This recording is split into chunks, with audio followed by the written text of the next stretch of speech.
É uma irmandade sem fins lucrativos, né, de pessoas que se reúnem regularmente para ajudarem uns aos outros a se manterem sem o uso das drogas.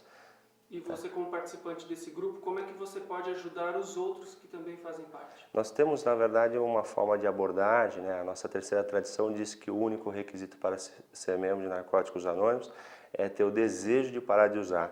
Então, com isso, na verdade, a gente não discrimina nem raça, nem cor, nem preferência sexual, nem situação financeira, se tem ou não religião, isso, nada disso importa, né? A pessoa, ela é ajudada a partir do momento que ela quer ser ajudada.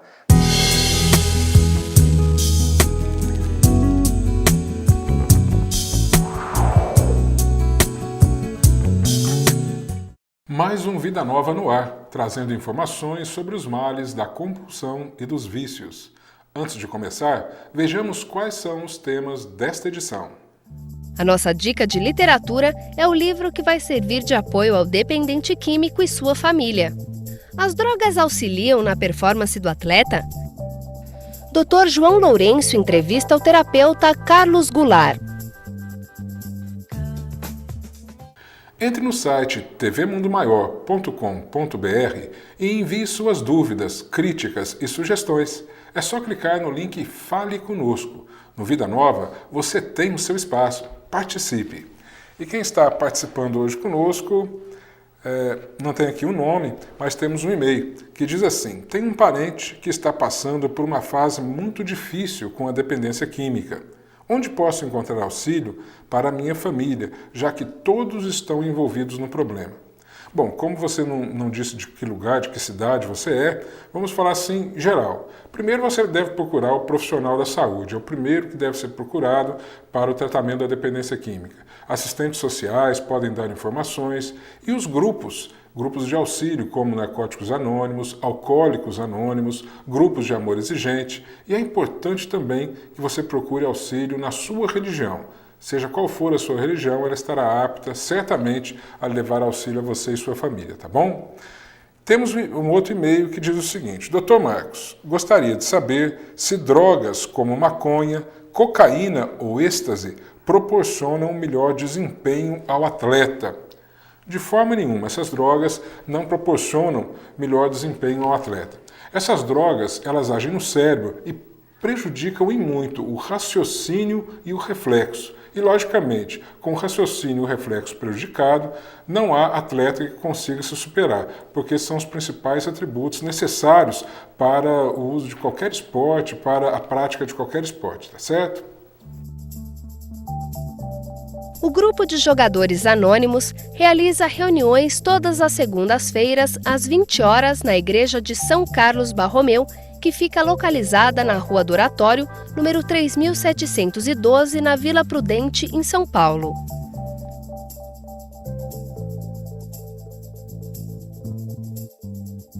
Saiba como a Igreja Batista Independente Nova Jerusalém auxilia o dependente químico a se livrar das drogas com apoio moral e espiritual.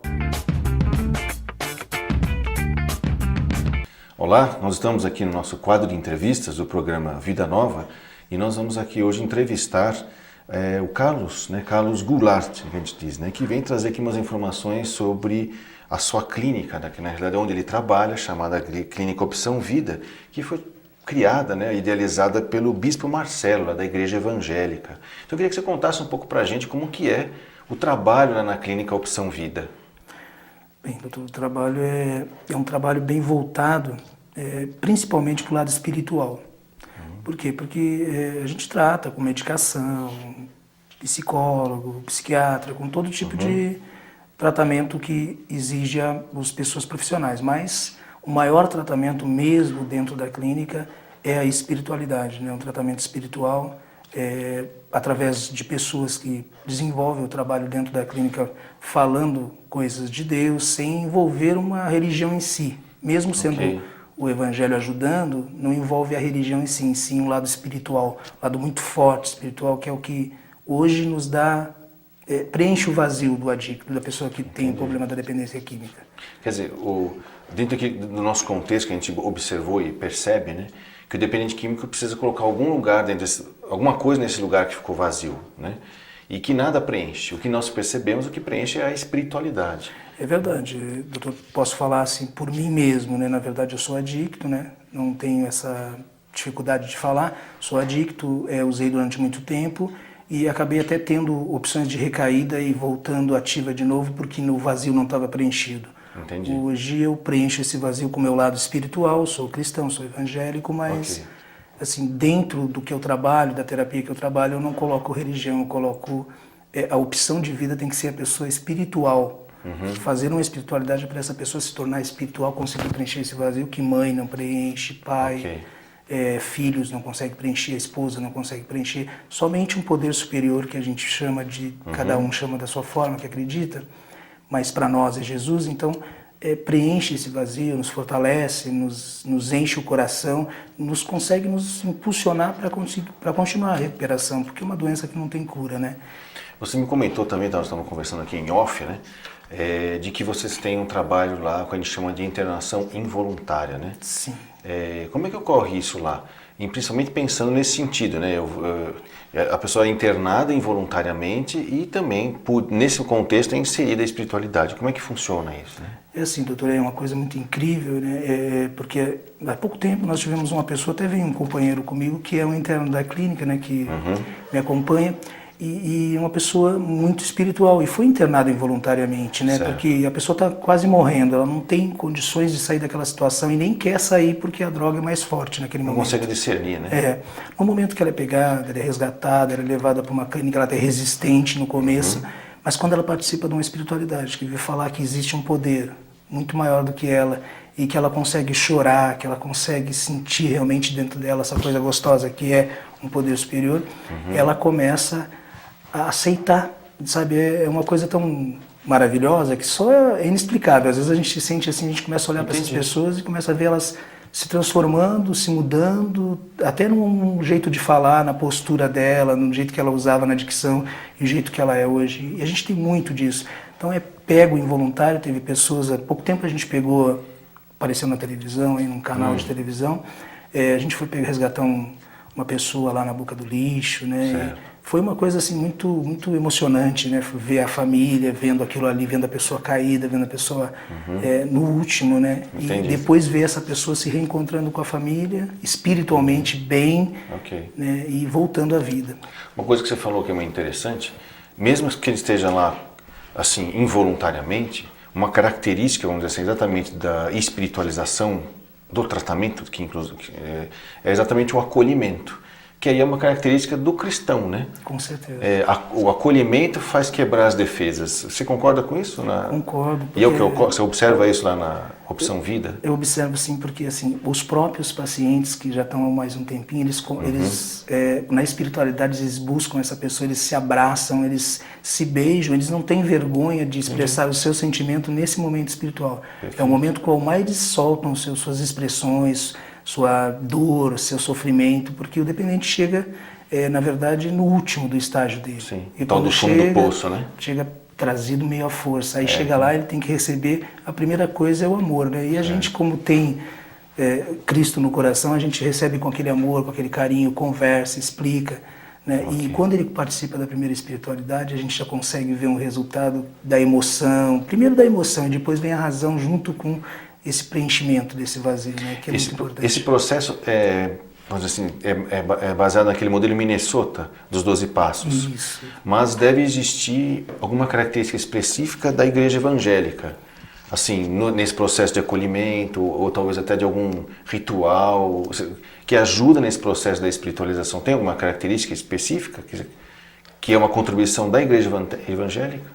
Tem, inclusive nós temos assim pessoas de denominações cristãs que vão lá, prestam um culto, fazem um culto, o pessoal gosta muito, né? Eles, naquele momento de culto é um momento que eles vão pregar a palavra mesmo, da forma que eles acreditam. Perfeito. E a pessoa escuta, eles participam, eles se envolvem. Na verdade, eles se sentem privilegiados de ter alguém pregando ali, falando da palavra de Deus para eles. Mas a gente, dentro dos 12 passos, também utiliza a Bíblia, né, geralmente junto com os 12 passos, para passar essa programação para eles. Eu ganhei uma Bíblia que tem umas referências dos passos dentro dela, eu não lembro o nome dela, mas você tem umas referências, tipo, você quer falar sobre o primeiro passo, veja tais versículos ou tais capítulos da Bíblia. A gente fala isso, muito, né? a gente fala muito lá, né, doutor, que o dependente químico, não importa a religião dele, a gente fala que o primeiro passo é que nem uma conversão. A gente se converter a alguma religião, alguma fé, alguma crença, porque o primeiro passo tem que admitir que perdeu, né, o controle da vida, e no segundo e no terceiro ele tem que vir acreditar no poder superior e entregar a vida a esse poder superior. E é os passos mais importantes, é o que tem dado grande resultado para nós, né? A gente vê que quando chega na parte de Deus, o pessoal se comove, o pessoal chora, o pessoal sente a presença de Deus, né? E aí é uma transformação. A Igreja Evangélica colabora com nós de todas as maneiras. Não é uma denominação, é umas quantas denominações que vão lá e levam a palavra, se propõem a ajudar nessa parte. E é o que mantém a clínica com estabilidade, assim, que a gente não tem... Difícil a gente ter um problema dentro da clínica por causa dessa espiritualidade, dessa parte de Deus. Na realidade é um valor agregado, né? Com certeza. Fala-se de espiritualidade, usa-se uma metodologia que é o modelo Minnesota e tem um valor agregado, o diferencial da igreja evangélica, que é realmente o acolhimento. Acho que a principal característica, né, dos evangélicos é o acolhimento, né? Estou te perguntando isso, não estou admitindo. É o acolhimento, assim. Porque a gente fala, eu mesmo quando eu vou dar uma palestra, uma reunião, eu sempre falo, né, o meu poder superior é Jesus Cristo. Para mim, né? Para mim o Carlos, mas eu não faço isso transmitindo para o outro para que ele creia naquilo que eu creio. Entendi. Mas, porém, eu digo para ele que existe um caminho. Existe um caminho que vai preencher esse vazio, que vai preencher a vida dele, que ele não vai precisar, às vezes, nem uma religião, mas sim uma fé, uma espiritualidade espiritual. Uma ligação maior com esse poder superior. Né? Porque, na verdade, o que a gente explica muito é que ser espiritual não é ser religioso. É interessante isso. Religioso vai na religião e o espiritual sente aquilo dentro dele. Tá bom, Carlos, nós vamos dar um pequeno intervalo e vamos voltar para continuar falando sobre isso. Não saia daí, o programa Vida Nova continua.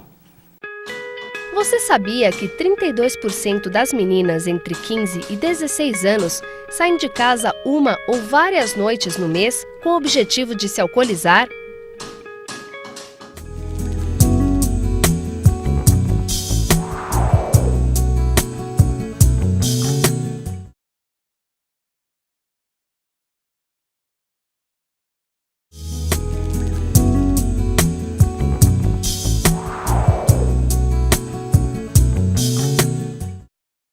Você sabia que a automedicação e o consumo de drogas são dois fortes inimigos para quem quer se tornar mãe?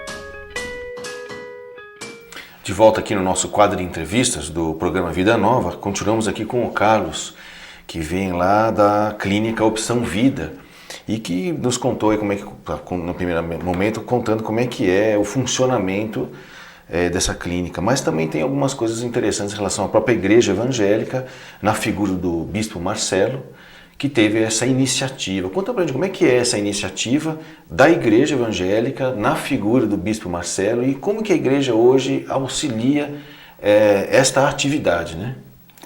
O bispo Marcelo, assim, é como se diz, é uma missão, né? Para ele é uma missão dada por Deus para ele conseguir salvar almas, tirar pessoas da situação que elas estavam.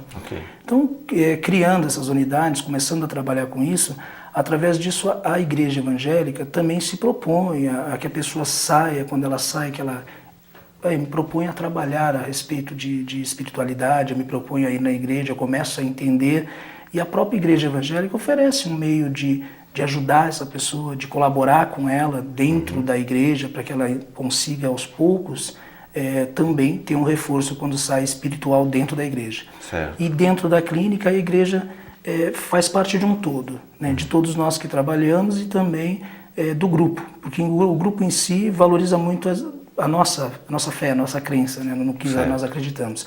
O bispo hoje está com 3 unidades, mas foi muito difícil, né? Ele batalhou muito para chegar onde ele chegou e conseguir estabilizar a clínica. Hoje a gente tem um número bom de pacientes na Opção Vida, né? Tem um número menor. Essa que você está falando é que é na Raposo Tavares? Isso, que foi a primeira de todas? Isso, essa foi a clínica que é a clínica que dá o abrimento, sempre vão para essa clínica para depois passarem para as outras duas. Se for mulher, ela vai passar para outra clínica, que é uma clínica feminina, que a gente não põe junto, ou outra clínica que é aberta, né, no sentido de uma clínica onde a pessoa vai quando ela aceita mesmo. Eu aceitei o tratamento e eu não preciso ficar dentro de uma clínica onde está fechado. Certo.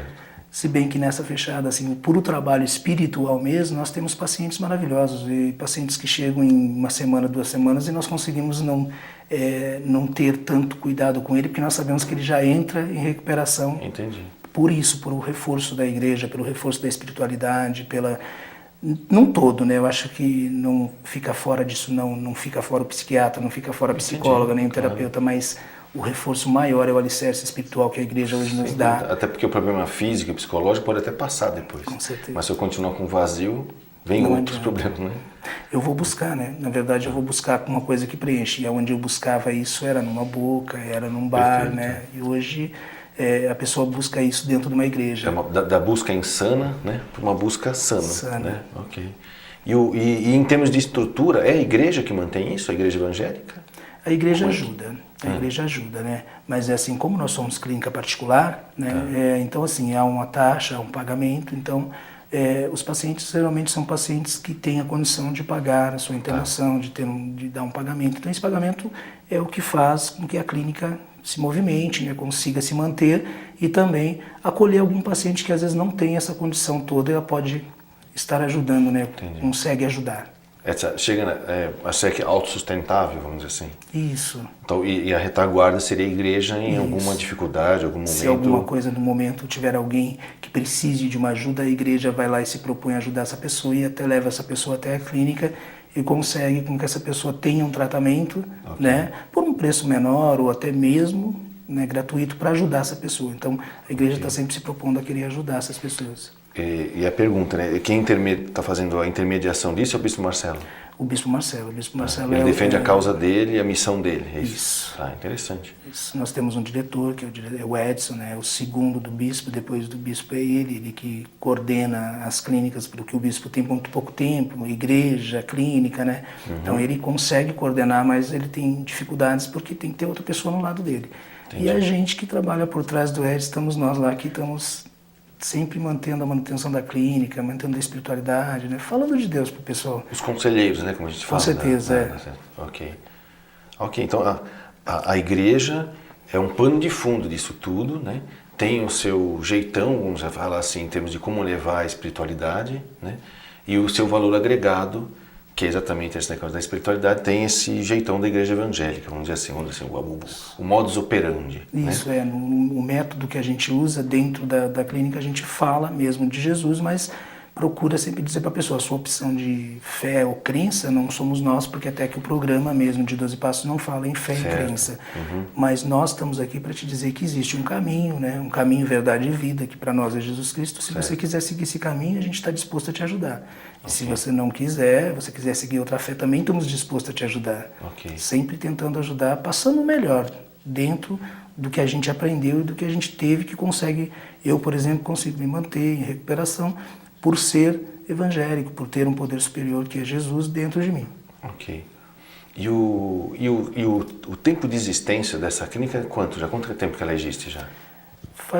Ela deve existir agora, na média de uns 4 anos. Na média de uns 4 anos, porque ela passou por um processo, depois agora ela começou a expandir mais, a desenvolver mais, até mesmo porque é muito procurado, né? É muito procurado. Tem uma demanda reprimida muito grande aí, muito, né? Muito. De lugares bons de tratamento, né? E bons, quando eu digo, é que não faz só a desintoxicação, não faz só a conscientização e a psicologização, que eu acho até perigoso, psicologizar o dependente químico, né? Mas leva também a um programa de recuperação. Recuperação espiritual, né? Com certeza. Depois dessa espiritualidade, a gente sempre, quando termina o tratamento do dependente, a gente procura que o dependente também volte à clínica, volte nas espiritualidades. É o 12º passo, né? É o 12º passo. Levar Ele vai a palavra, lá, né? levar a mensagem e não deixar de ir, de participar junto com a gente, de continuar junto com a gente. Fizemos um vínculo, né? Criamos um vínculo com o paciente, com a clínica, que através disso, junto com a igreja, nós conseguimos que esse paciente se mantenha lá fora, com a nossa observação também ajudando, a partir do momento que ele sai da clínica. Até porque quando a gente comenta, né, que dependente químico sozinho está mal acompanhado. Né? Verdade, então você tem que estar sempre ouvindo, né, conversando e trocando, que é o que também, vamos dizer assim, renova a presença da espiritualidade dentro dele, né? Com certeza, porque a gente fala muito, eu creio muito, e eu tive que aprender isso por mim mesmo, né? Creio muito, existe aí os programas, né? programas anônimos aí de reuniões, e a gente participa, né? A Irmandade, a gente sempre participa da Irmandade, e dentro da Irmandade mesmo a gente encontra o lado espiritual. Mas é bom termos o nosso lado espiritual fora da Irmandade, que lá nós vamos partilhar e no outro lado nós vamos buscar o nosso poder superior. Até porque a gente observa, é comum, um dependente químico em recuperação, muitas vezes, se dando conta da espiritualidade, ele se lembra da religião de origem. Ou se ele não tem, ele passa a acabar se interessar por alguma, porque ele quer expandir a sua consciência. E não só se conscientizar, né? Ele quer expandir a sua consciência. Então... É verdade, foi bom. Até o senhor falou de uma coisa que eu acho muito interessante.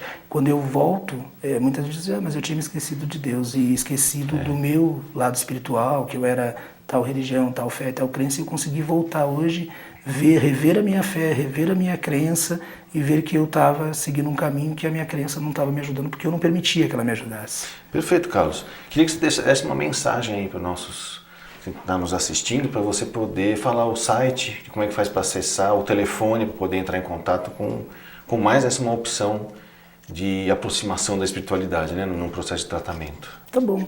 Eu só gostaria de deixar uma mensagem, né, que eu acho que todo dependente químico, toda pessoa que teve um problema com droga, ele tem uma doença incurável, progressiva, fatal, porém estacionária, e precisa de ajuda. Precisa de muito amor, de muita ajuda e de uma fé, uma crença, né?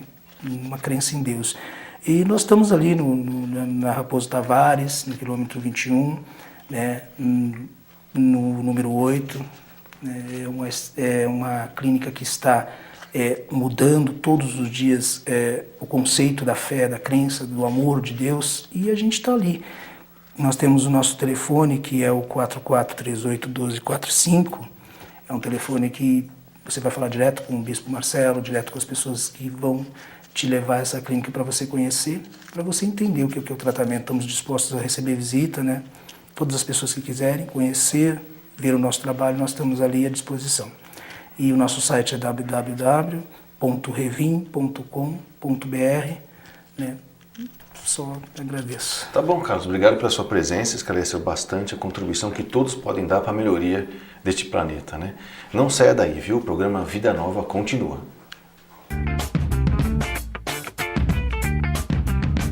O dependente químico, com a evolução da sua enfermidade, ele passa a ter uma necessidade premente para que possa ter sucesso no seu tratamento. É a recriação dos seus valores éticos e morais. E por que isso acontece?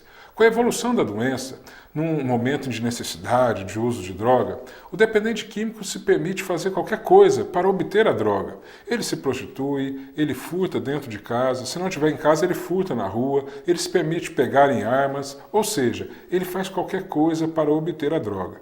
Quando ele vai buscar um tratamento, esses valores éticos, morais, esses valores simples de boa convivência na sociedade, como muito obrigado, por favor, o que é meu, o que é seu, respeitar o espaço do outro, já está um pouco afastado da sua vida e do seu conhecimento.